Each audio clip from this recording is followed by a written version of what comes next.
নমস্কার, আমার সকল বন্ধুদের স্বাগত ও শুভ নববর্ষে অনেক অনেক ভালোবাসা ও শুভেচ্ছা জানিয়ে নতুন একটি পর্ব নিয়ে আপনাদের সামনে হাজির হয়েছি।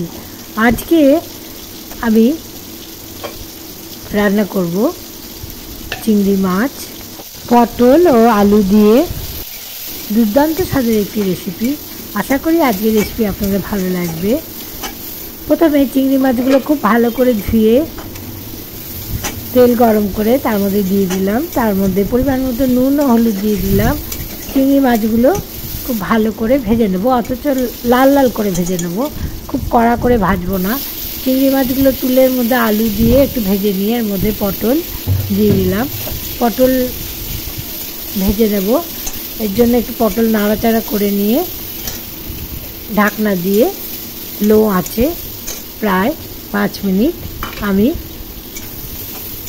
রেখে দিয়ে ভেজে নেব।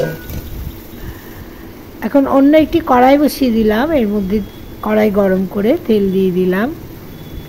তেল গরম হয়ে যাওয়ার পর এর মধ্যে শুকনো লঙ্কা, জিরে এবং তেজপাতা ও পেঁয়াজ দিয়ে ভালো করে ভেজে নেব। এইগুলি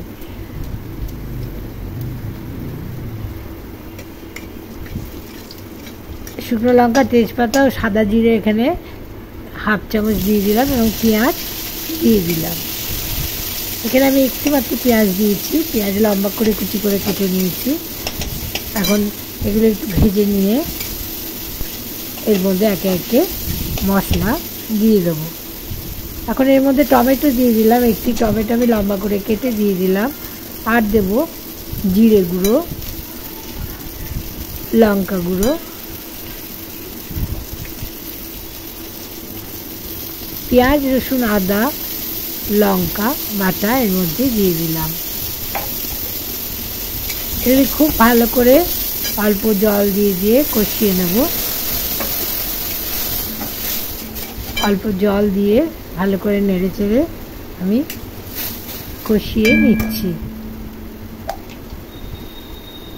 ভালো করে কষিয়ে নেওয়ার পর এর মধ্যে নুন, হলুদ গুঁড়ো দিয়ে দেবো এবং ভেজে রাখা আলু ও পটল এর মধ্যে দিয়ে দিলাম।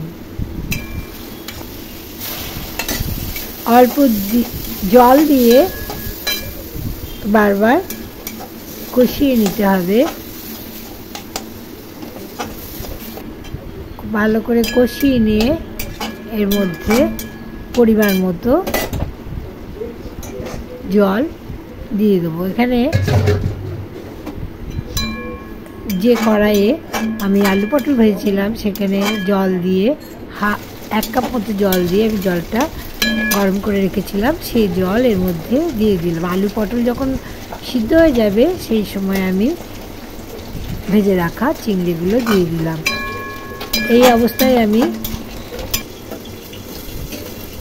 5 মিনিট লো ফ্লেমে রান্না করে নিয়ে নামিয়ে অন্য পাত্রে তুলে নিলাম। এখন এই আলু পটল চিংড়ির এই কারি আপনি গরম গরম ভাতে বা রুটির সাথে পরিবেশন করে নিতে পারেন। আশা করি আজকের রেসিপি ভালো লেগেছে। নমস্কার।